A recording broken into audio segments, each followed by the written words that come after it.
Amigos queridos, em nome de Jesus, nosso bom e amado Mestre, nos encontramos reunidos, buscando elevar os nossos sentimentos às sintonias felizes dos benfeitores espirituais, que em nome de Jesus são conosco, representando-lhe a presença na terra. Pedimos, Senhor, humildemente a estes mensageiros do seu amor na terra, que possam nos amparar nesta hora, socorrer a nossa indigência espiritual, para que juntos possamos rasgar os véus espessos da ignorância, para que possamos perceber a luz da verdade na intimidade do nosso ser, para que possamos decididamente, Senhor, romper com o passado de erros, desacertos e equívocos, para construirmos um presente sólido, alicerçado nos ensinamentos do seu Evangelho Jesus. Estamos entrando em um novo tempo, um tempo da verdade, um tempo de educação do nosso espírito. Quanto somos felizes, Senhor, por tudo que a vida nos oferece, pelas infinitas bênçãos que nos envolvem nesta hora, fortalecendo os nossos ideais de aprendermos a servir em seu nome. E é neste ambiente feliz, de extremada gratidão a Deus, Pai amantíssimo, e a Jesus, Mestre amado, que iniciamos as reflexões do Evangelho desta manhã. Obrigada, Senhor. Obrigada, amigos, e que assim seja. Do Evangelho segundo o Espiritismo, o capítulo Não se deve servir a Deus e a Mamon. Estamos nesta reflexão, o que é mesmo ceder às tentações dos impulsos que arrastamos há séculos, para que esse estado materializado do nosso pensamento continue imperando em nós e, em contrapartida, a quem servimos. E o Evangelho, nesse capítulo, vai dizer para nós: é em vão que na terra procurais vos iludir, colorindo com o nome de virtude o que frequentemente não é senão egoísmo, que chamais economia e previdência o que não é senão cupidez e avareza, ou generosidade, o que não é senão prodigalidade em vosso proveito. Vamos mergulhar o nosso pensamento. Quando nós nada sabemos sobre nós, nós não dominamos os impulsos das reais características que trazemos, quais sejam o egoísmo, que nós, por não nos conhecermos, chamamos de economia e previdência. A cupidez e a avareza, né, que nós chamamos de previdência. E nós também achamos que a generosidade, somos generosos quando somos perdulários, somos desperdiçadores, né, que é um estado materialista do pensamento. Então, quando nós nada sabemos sobre nós a esse respeito, e entramos no mundo com os estímulos que o mundo nos oferece, facilmente nos arrastamos. Facilmente arrastamos as más tendências ainda de um materialismo que impera sobre a humanidade da Terra. E é muito mais sobre o materialismo que queremos refletir juntos do que sobre realmente acumular bens, porque não é disso que estamos falando. nós estamos falando de um estado materializado e denso do pensamento, porque ele está imantado de emoções compatíveis com essa densidade. Emoções que nós vamos chamar de emoções corrompidas. São essas daqui em especial, né? O egoísmo, a cupidez, a avareza, o desperdício, os excessos, né? A irresponsabilidade na administração dos bens que não são nossos, né?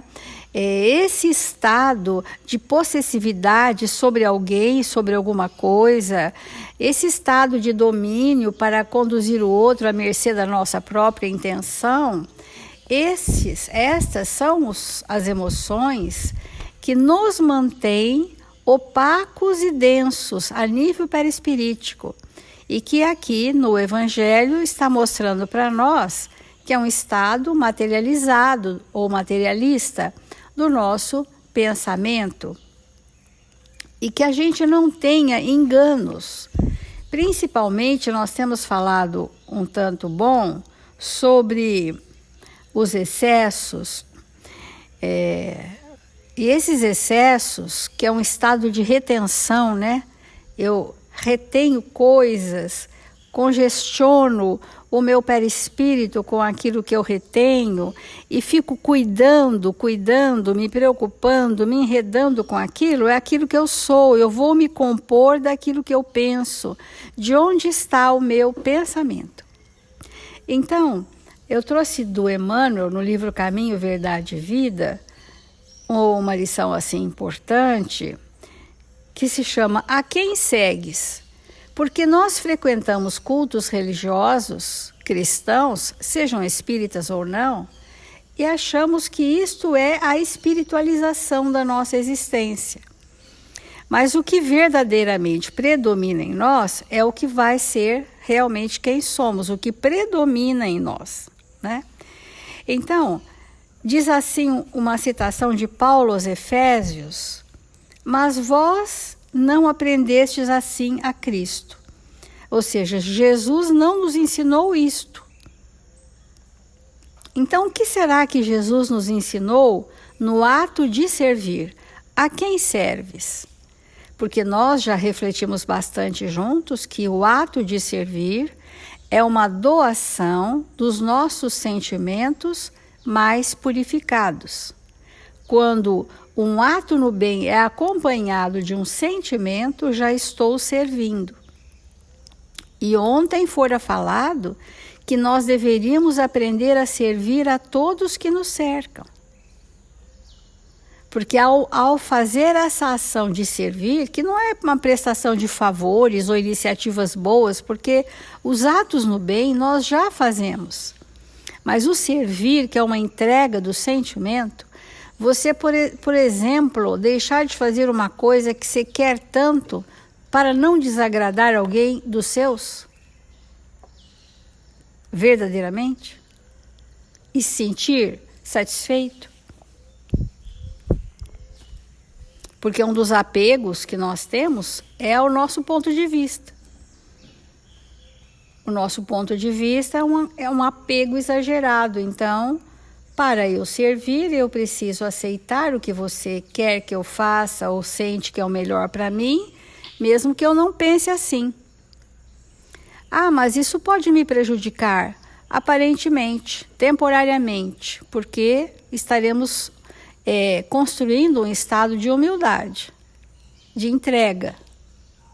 E posteriormente, se o que nós pensamos for verdadeiramente a verdade, só é a verdade as leis de Deus, se for, prevalecerá a lei de Deus. Então diz assim: o homem, como é natural, encontrará diversas sugestões no caminho. Não somente no plano material, receberá certos convites tendentes a desviá-lo das realizações mais nobres. Então, nós temos um caminho evolutivo e nós sofremos sugestões, convites, que nós vamos chamar de tentações. Estas sugestões e convites só nos desviam das nossas realizações nobres se encontrar ressonância em mim. E é nesta hora que eu vou saber quem eu sou. Quando eu cedi a uma sugestão, quando eu atendi a uma má tendência e me surpreendo tendo feito aquilo que eu já não quero mais para mim, mas ainda faço, eu não quero mais realizo, eu não quero mais eu faço. Quando isso, aí eu tenho um feedback de quem eu sou realmente. Olha, eu sou esse espírito que traz essa tendência e que não me segurei. Não me segurei porque ainda não tenho uma experiência no bem suficiente para filtrar os meus maus impulsos do passado. Para filtrar filtros morais.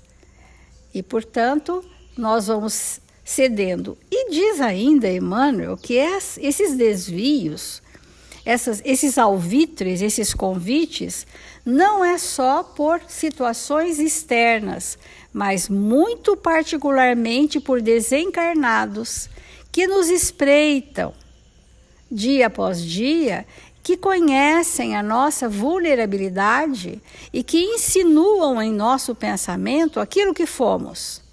E que aceitando essa sugestão, reincidimos nas más tendências. Essa é a dinâmica do materialismo, né? De como nós estamos sendo arrastados para situações que estão dentro de nós apenas reprimidas, estamos no verniz das aparências com as pessoas, nos acreditamos ser pessoas muito capazes, evoluídas, mas nós temos ainda um escoradouro, né, que escoa as nossas energias sãs.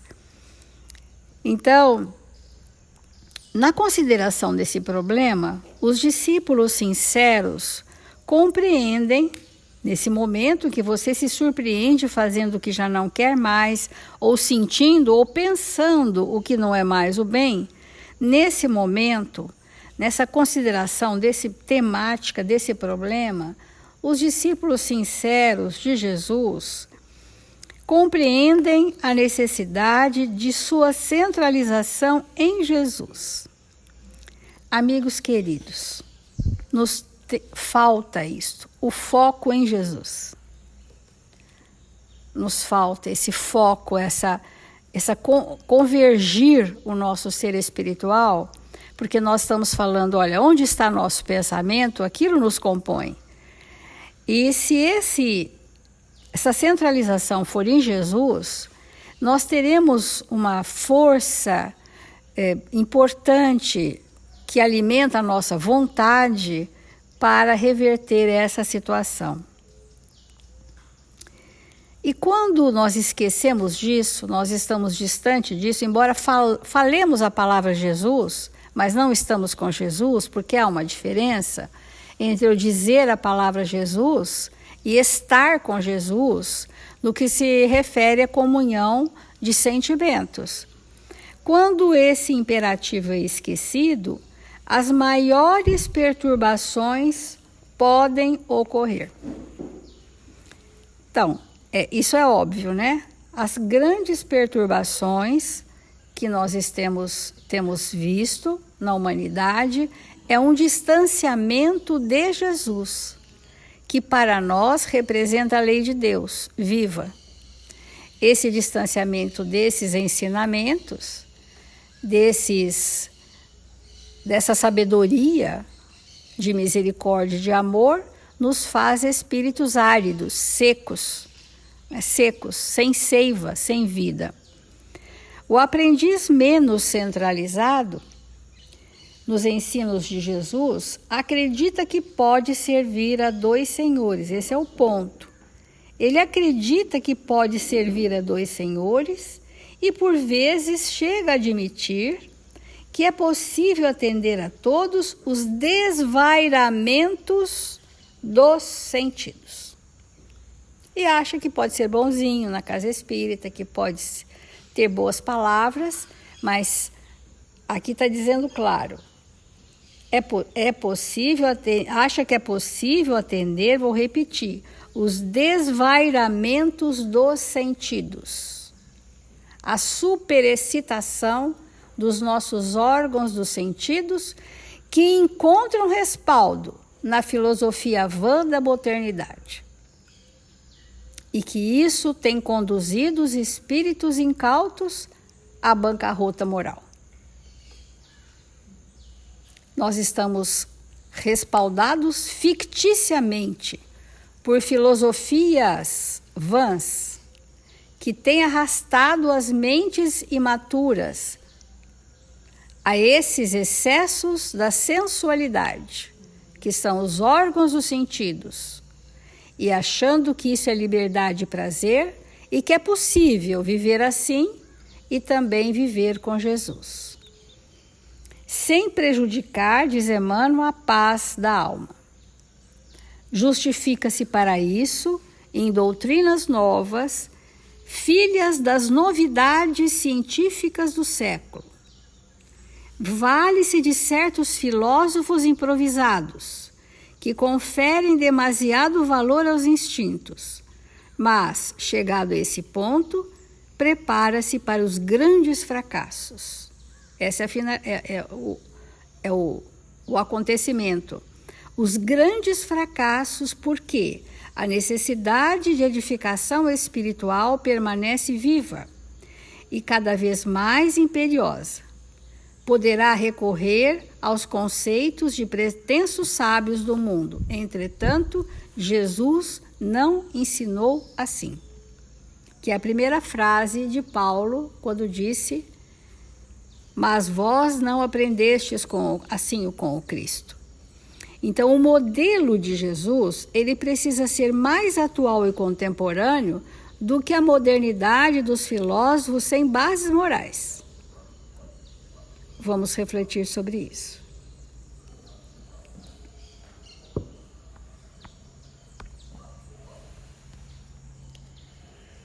Nós estamos pensando demoradamente nesse conteúdo de servir a Deus e a Mamon.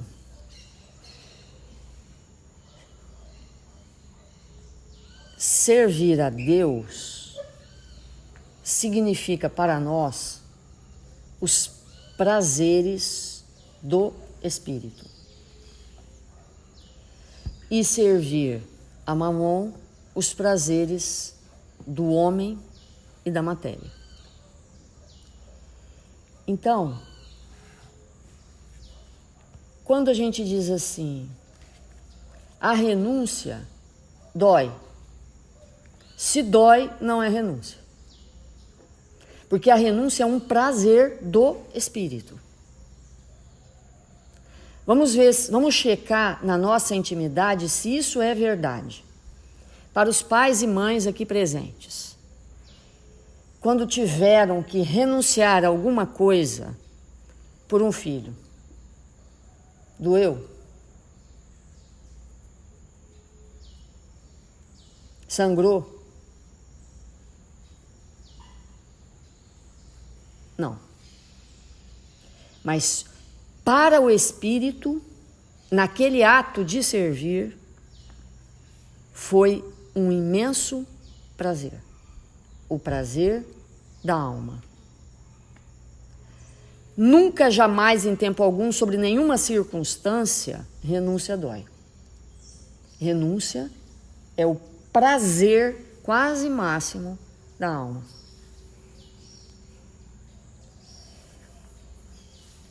Quando um pai abre mão de uma coisa que ele gosta muito, que é muito importante para ele, para que o seu filho tenha um momento exitoso, é a glória.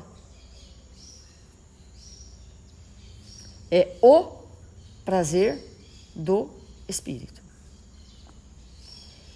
Se nós pensarmos nos apóstolos e até nos discípulos de Jesus, que já vivem de maneira abnegada, que já conhecem a abnegação,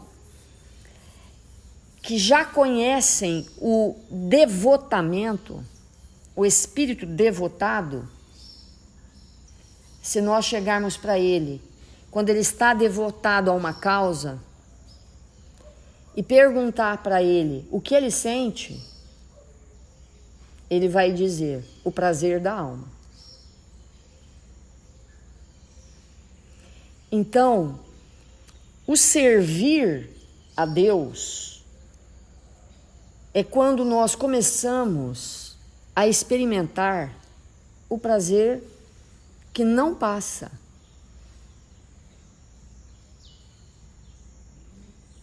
Que não causa em nós compulsão.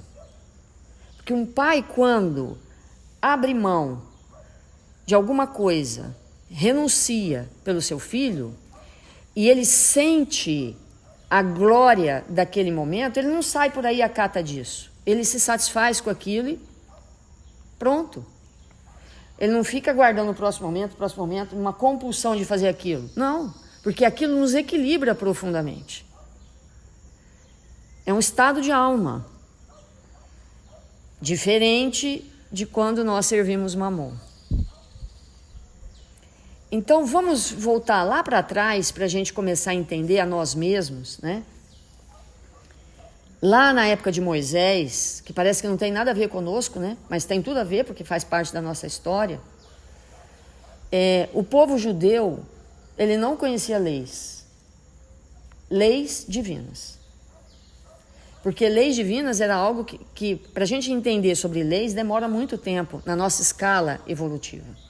Vivia cada um de acordo com as suas características, com seus pensamentos, e iam seguindo as suas vidas. Até que chega Moisés e grafa ali na pedra, entre aspas e mil aspas, leis morais, divinas. E essas leis, a grande maioria é não isso, não aquilo outro. Ou seja, pare de fazer isso, pare de fazer aquilo, não faça mais isso, não faça mais aquilo. Porque primeiro nós precisamos interromper em nossa intimidade aquilo que não é coerente com a nossa origem divina. 2000 e poucos anos depois vem Jesus e não traz mais o não. Não isso, não aquilo, não aquilo. Agora faça. Agora que você não mais isso, não mais aquilo, não aquilo outro, agora faça. E esse faça, então, agora haja. É a outra lei, né? É uma lei que vem falar para nós seguirmos Deus através do amor ao próprio Deus e ao semelhante. Então ame, não é mais o não. Então faça. E Jesus vem trazer para nós esse conteúdo de que nós temos uma necessidade interminável de estar com o outro, de servir o outro. Então, como que Jesus nos ensina a servir o outro? Isso que é muito importante, como a Célia colocou. Nós, para seguirmos Deus e não Mamon, quando o outro aproxima e vem buscar algo de nós, nós vamos entregar daquilo que é nosso ou daquilo que nós somos. Então, quando alguém chega, ele está me dando a oportunidade de amar a Deus, porque nós amamos a Deus através do outro. Então, quando o outro chega, ele traz para mim essa oportunidade de experimentar os prazeres do Espírito. É através do outro que eu vou conhecer isto. Então, quando ele chega até mim, pedindo algo de mim, e eu ofereço a ele, de verdade, aí sim, eu experimento um prazer inenarrável. E hoje o mundo está à cata de prazeres de todos os tipos, e os mais fugidios possíveis, porque esses prazeres não têm nada a ver com servir ao outro ou a Deus.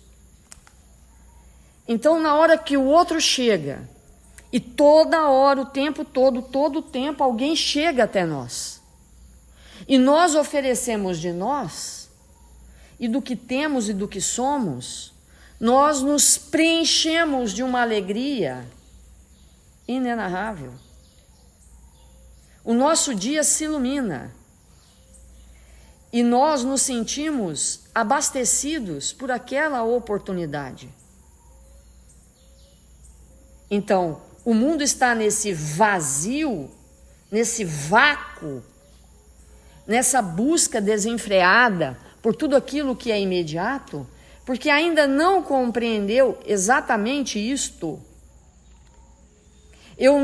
Se eu todo o tempo todo, que alguém chegar para mim e eu entregar o que eu tenho para ele, 25 horas por dia, eu não vou precisar passar férias em Bahamas para desestressar ou para ficar feliz. Não vou precisar. Porque eu vou ser tomada minuto a minuto de uma alegria que nenhuma praia do mundo vai me conceder. Então, isso é a verdade. Então, Jesus veio e diz: sirva o outro, para você ver o que é o céu, para você experimentar o que é isso. E Kardec vem e diz: não mais, não, como Moisés.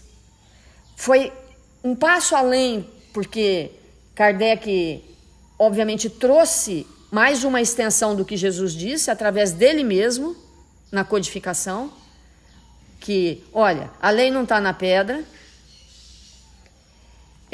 a lei não está nos lábios de um homem puro, mas a lei está em você, na sua consciência. Então, e que nunca, jamais, em tempo algum, a gente foge disso, porque não tem como a gente correr da gente. Errou, a consciência vai acusar. Acertou, a consciência vai mostrar a luz. Então, nós estamos num momento assim de acreditarmos de verdade que a alegria do espírito está quando o outro chega e vem dizer para nós: eu vim para que você partilhe comigo o tesouro que tem dentro de você. Divide comigo. E aí, ambos se alegram.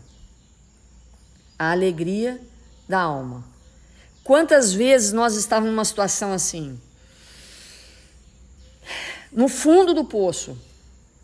Quem já passou por isso sabe. Assim, daqui não passo, daqui não vou, daqui não saio, acabou. E chega alguém e tira de dentro de si tudo aquilo que a gente precisa naquela hora. Então, é como a gente olhar entre duas frestas que nasce uma florzinha. Não tem terra, não tem água, não tem nada, mas a flor brota ali. No ambiente mais inóspito. Porque o que nós recebemos, o mundo não viu, não sentiu, fomos nós. Então, esse movimento, o espírito que está por aí desenfreado, a cata de prazeres imediatos, rápidos, e cada vez mais o tempo todo, ele ainda não sabe nada disso que nós estamos falando. Ele está desesperado. Ele está desesperado por não conhecer Jesus, que trouxe para nós que Deus é nosso Pai.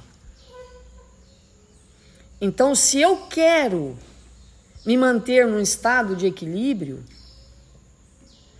se eu quero sair de uma confusão mental, de um estado de depressão, de ansiedade, dessas doenças mentais e comportamentais, etc., etc., que o mundo está mergulhado, eu vou ter que entender essa linguagem. Não vai ter outro jeito. Então, se nós olharmos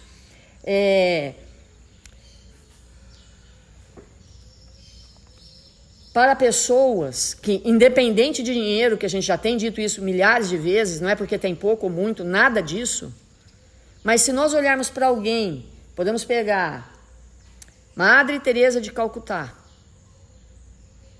que tinha basicamente 2 sandálias e 2 mantos, resumia tudo o que ela tinha, né? E pegar alguém que está distribuindo seus recursos em prol do mundo melhor, nós vamos sentir isso. Nós vamos sentir os espíritos felizes. Porque só servindo, porque quando nós servimos, nós percebemos quão ricos nós somos. Porque a gente só pode servir com o que a gente tem. Aí a gente percebe a nossa real riqueza. Quando nós ficamos presos, quando a gente olha para o mundo e fala assim, nossa, temos uma posição, quando nós temos uma posição de querer que tudo seja nosso, pessoas, coisas, situações, poder, etc, etc, etc. Quando nós estamos nesse patamar evolutivo, na verdade, nós estamos só num processo de distorção, porque como nós somos filhos de Deus, e Deus é dono de tudo isso, todos nós somos herdeiros de tudo isso. Realmente, tudo que nós estamos vendo é nosso. Mas nós não somos filhos únicos. É nosso e de todo mundo. E de todos os nossos irmãos, filhos desse Pai. E esses irmãos são todos, desde os anjos e para lá dos anjos até os átomos. Então, realmente, tudo isso é nosso. Mas nós não somos filhos únicos.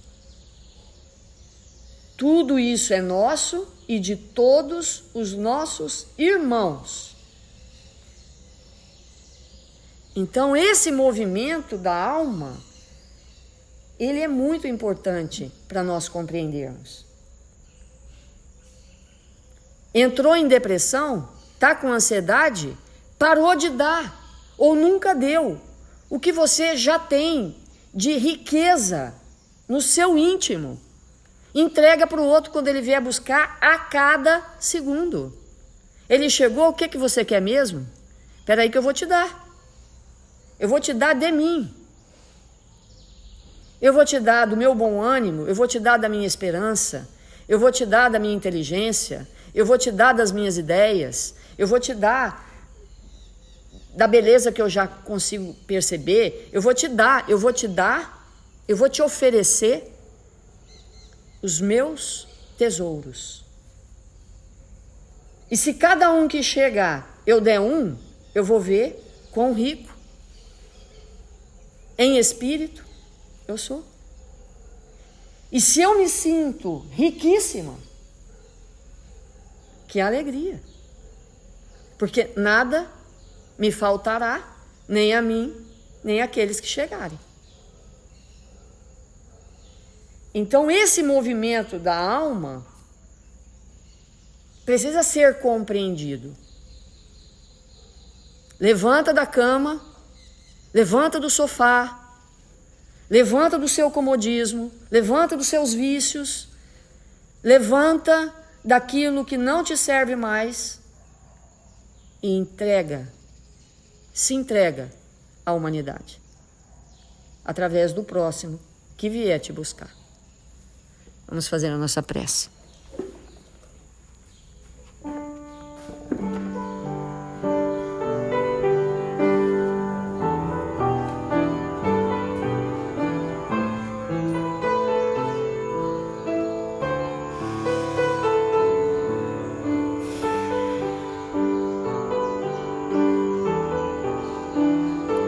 Senhor Jesus, divino amigo das nossas vidas, eis-nos aqui, Senhor, desejosos de oferecer de nós mesmos.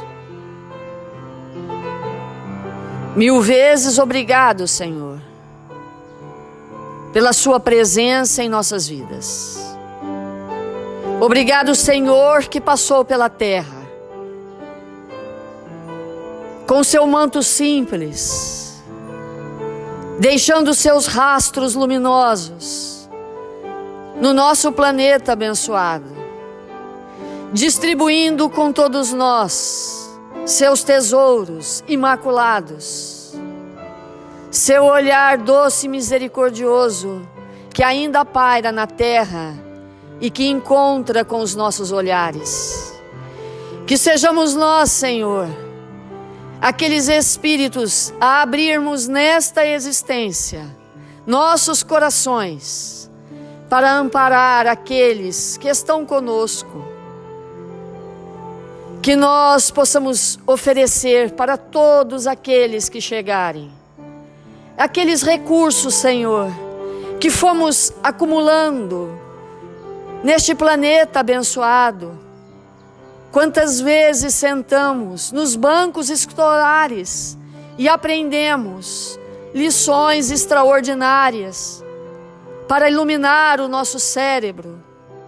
Quantas vezes, Senhor, adentramos nos templos iluminados, nos lares simples e aprendemos com exemplos extraordinários, com aqueles espíritos que nos ensinaram o beabá do Espírito,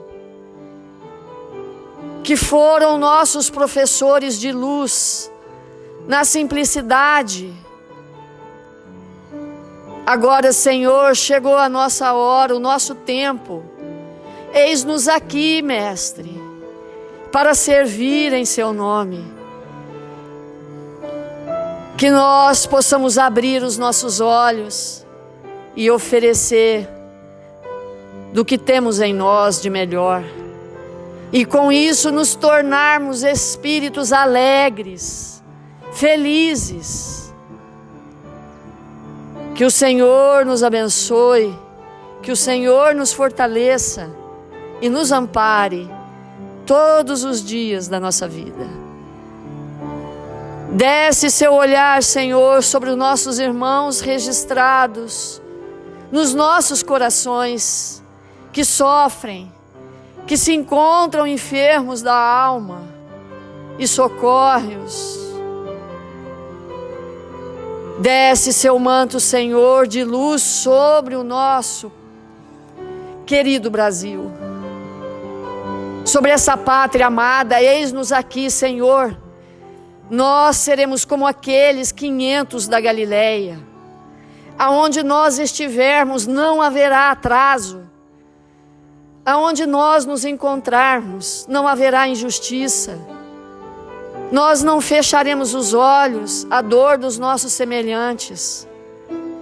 Não mais vamos usufruir daquilo que não nos pertence. Sejamos honestos.